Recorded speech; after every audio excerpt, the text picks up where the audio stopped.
And now, your Midday Ark-La-Miss news update. Good afternoon. Thanks for tuning in to NBC News Daily. I'm Mackenzie Jonikin with your Midday Ark-La-Miss update. In a crime alert, the Ouachita Parish Sheriff's Office is investigating a shooting that took place around 3:50 Sunday morning. Deputies responded to a reported shooting at the corner of Berg-Jones Lane and Thelma Drive in Monroe, where they found a male victim with a gunshot wound deceased at that location. An investigation is still underway. The identity of the victim is not being released at this time and no further details are available. If you know anything, call the Ouachita Parish Sheriff's Office at the number on your screen. A special bus was unveiled Saturday that is seeking to promote literacy and arts education among students in Monroe. NBC 10's Abby Price has more details. A literacy and art bus was unveiled today at the Carver McDonald Branch Library in Monroe. The goal of the bus is to encourage a love for art and grow literacy rates among children of all ages. We created a mobile classroom, and so that's basically what the Monroe Literacy and Art Bus is.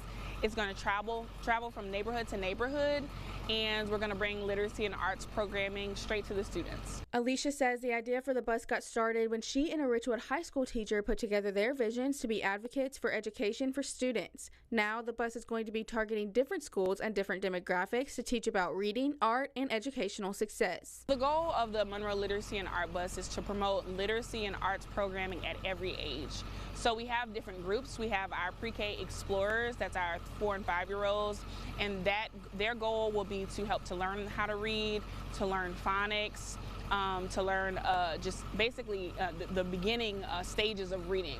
Then when you get to 3rd through 5th grade, we're learning about LEAP 2025 testing. And then when you get into 7th and 8th grade, we're trying to promote just lifelong learning, right? Just reading for fun. For 9th through 12th graders, we're trying to promote literacy, but we're also really focusing on standardized testing, helping them get into college, helping them pass their LEAP 2025, and just overall promote academic achievement on the south side of Monroe.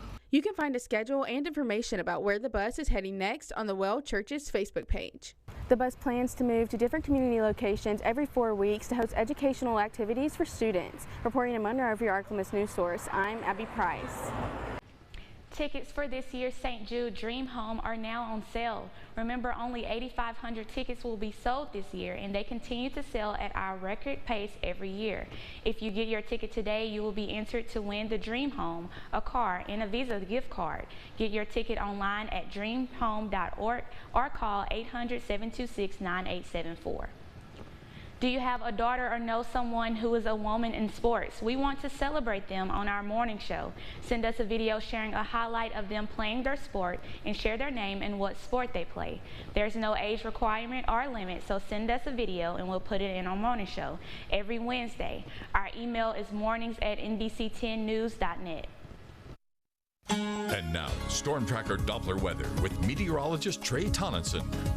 Starting the week with a few temperature changes on the precipice, but as for today, we'll stay more standard compared to what we had this weekend with temperatures in the low to mid 80s for highs and skies decently sunny before things cloud up into the afternoon. Speaking of clouds, it'll be mostly cloudy to overcast by the late evening into the early hours tomorrow morning, but you at least get one more day of decently sunny skies with temperatures in the low to mid 80s. Enjoy those winds, slight and variable from the west into the evening as well.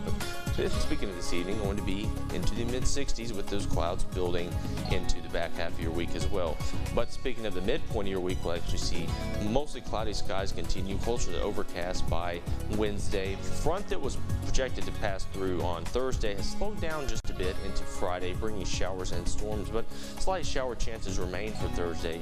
After that, temperatures start dropping off. Check out the temperatures on Sunday. We'll drop down not only into the 70s, but by Sunday, our temperature highs drop down into the upper 50s. So chilly nevertheless, with those winds picking up into Sunday as well. Could be a pretty decently chilly day. You definitely need a jacket or something over those arms compared to what we're starting the week with, but still none of these temperatures too terribly tough to deal with. But watch out for those overnight lows as we head into the weekend, and definitely Saturday and Sunday, because those drop decently low.